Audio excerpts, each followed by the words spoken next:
volume de roupas que até mesmo poderia jogar fora. Em menos de 1 ano, já era a 3ª vez que teria de se mudar. Logo agora que estava se acostumando com a nova casa. Seu pai trabalhava com plantas ornamentais e desejava há algum tempo encontrar um bom lugar para abrir uma floricultura e ter um espaço para plantar suas flores. Não demorou até que seu pai encontrasse uma casa que atendia às suas necessidades. E como era de costume, mais uma vez teria de se mudar. A mudança foi numa manhã de sábado. Tivera tempo para arrumar todas as suas coisas e ainda descansar um pouco.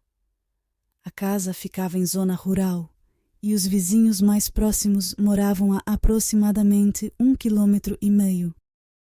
O lugar era bonito e agradável para quem não gosta da agitação da cidade e prefere o sossego do campo. E o mais importante, havia espaço de sobra para se plantar.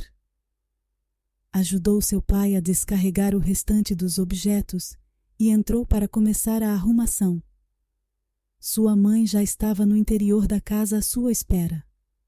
Quando pisou na soleira da porta, jurou ter sentido um arrepio descer-lhe a espinha e sentiu os cabelos da nuca se arrepiar também. Bateu 3 vezes na madeira, pensando neutralizar qualquer energia negativa. Sua mãe estava feliz com a nova casa. Era espaçosa, arejada, os quartos eram amplos, a varanda era aconchegante, um lugar agradável. A construção era antiga, mas a velha casa permanecia de pé e não aparentava toda a idade que tinha, pois há pouco havia sido reformada. O dia foi longo para Maria. Trabalhou bastante até conseguir deixar tudo em ordem e a seu gosto. Seu irmãozinho, Fernando, de apenas 6 anos de idade, apenas brincou o dia todo em um banco de areia que havia no quintal. A noite não demorou a chegar e logo a família se reuniu para jantar. Maria sentia falta dos barulhos da noite na cidade. Tudo ali era tranquilo demais. Havia 2 quartos na casa, uma sala, a cozinha e o banheiro. Dormiria com seu irmão em um quarto, enquanto seus pais ficariam com o outro. O fim de semana passou rápido. Na segunda-feira, ela teve de ficar sozinha com seu irmão, pois seus pais tiveram de ir para a floricultura, que era distante dali. Procurou fazer todos os seus afazeres de manhã, para que tivesse algum tempo para brincar com Fernando. Sentia falta de ter pessoas para conversar, mas acreditava que aos poucos se acostumaria. Era difícil passar o dia todo apenas na companhia de seu irmão. Seus pais sempre chegavam quando já estava escuro. Com o passar dos dias, sentiu que não gostava de ficar dentro de casa.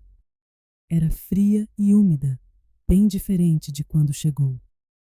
Vivia constantemente usando blusas, mesmo quando o sol brilhava lá fora. Apenas Fernando não sentia o mesmo. Vivia arrastando seus carrinhos pelo chão, usando apenas bermudas. Sentia-se cada vez mais sozinha e até mesmo chegou a comentar isto com seus pais, que não se importaram muito, dizendo que tudo não passava de uma fase de transição. Passou a achar que enlouquecia. Toda vez que se deitava para dormir, não conseguia pegar no sono. Virava de um lado para o outro, tentando achar a melhor posição, deixando o quarto sempre o mais escuro possível, e mesmo assim passou a ver imagens estampadas na parede. Esfregava os olhos várias vezes, mas elas não desapareciam. Pensava ser coisa de uma mente alucinada. Noites a fio passava observando as imagens na parede, que às vezes formavam rostos, e outras vezes eram apenas espirais que giravam insistentemente. Não contou isso a ninguém para que não atestassem sua loucura. Desejava não ter de dormir mais naquele quarto. Tentou algumas vezes dormir na sala, o que não ajudou muito, pois coisas piores aconteciam ali. Dormia no sofá e por vezes sentia alguém lhe puxar o cobertor com violência. Levantava-se assustada e assim que colocava os pés no chão, mãos geladas agarravam seus calcanhares. Tentava gritar, mas sua voz saía sempre como um gemido. Quando conseguia correr até o quarto dos pais, sempre ouvia a mesma frase: está sonhando ou imaginando coisas? Mas ela sabia que não era isso.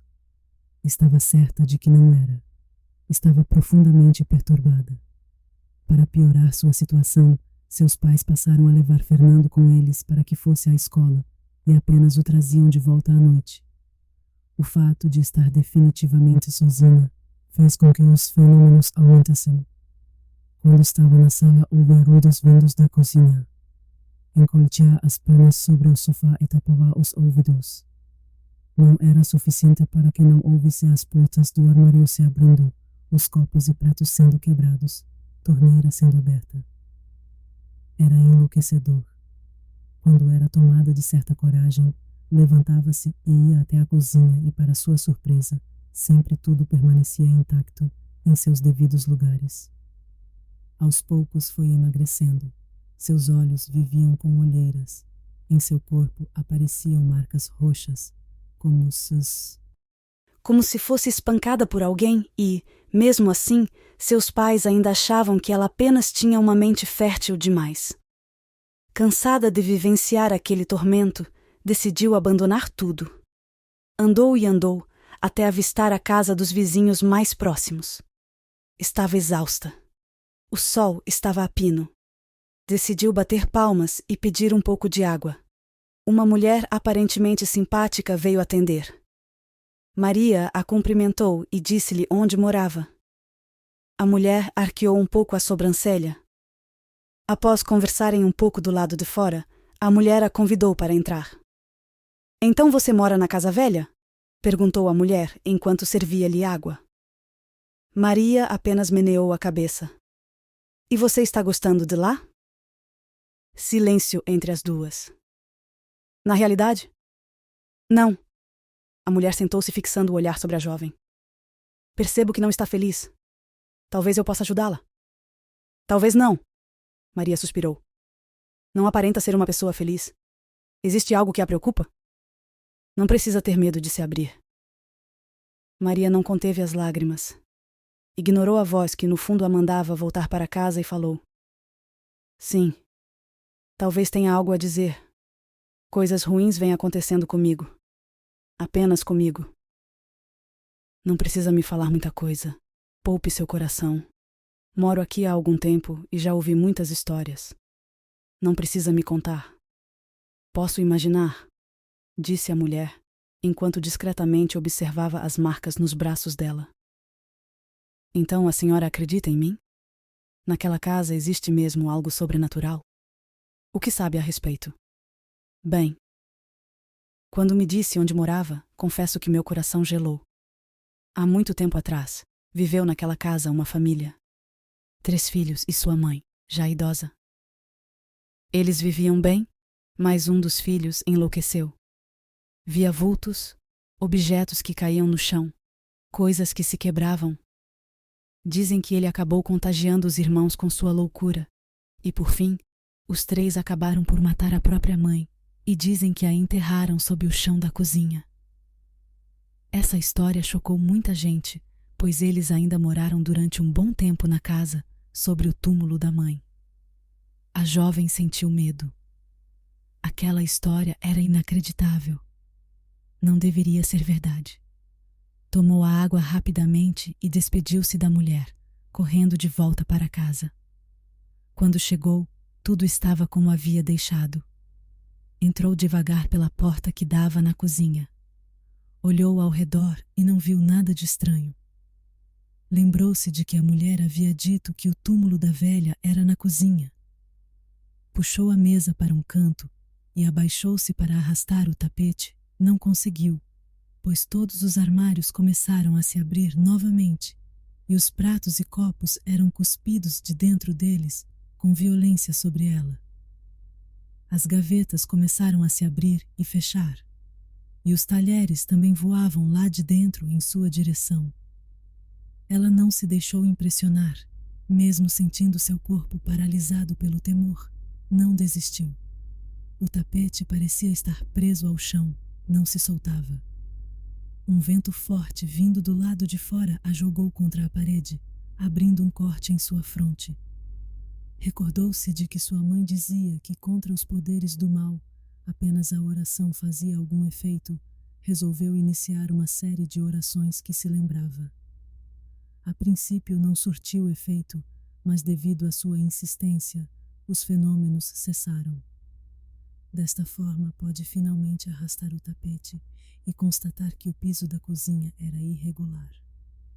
Havia uma parte que parecia ser nova, como se alguém o tivesse quebrado e o refeito. Formava perfeitamente o desenho de uma sepultura.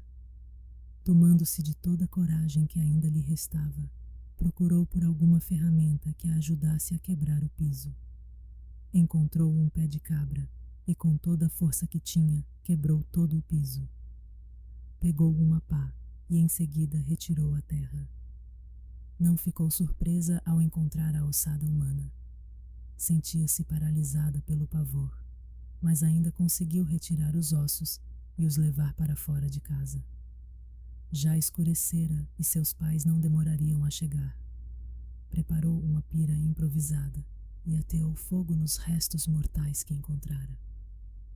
Quando seus pais finalmente chegaram, ela ainda estava no quintal, ajoelhada junto à fogueira. Assustaram-se em vê-la naquela situação, com as roupas sujas e com terra nas unhas e cabelos. A abraçaram perguntando o que havia acontecido. Maria lhes contou tudo, desde o princípio, e todos se chocaram com sua história. Imediatamente resolveram arrumar as coisas e partir para longe dali. Arrependeram-se de não ter dado ouvidos a ela. Partiram para sempre, deixando para trás a velha casa e toda a maldição que pairava sobre ela.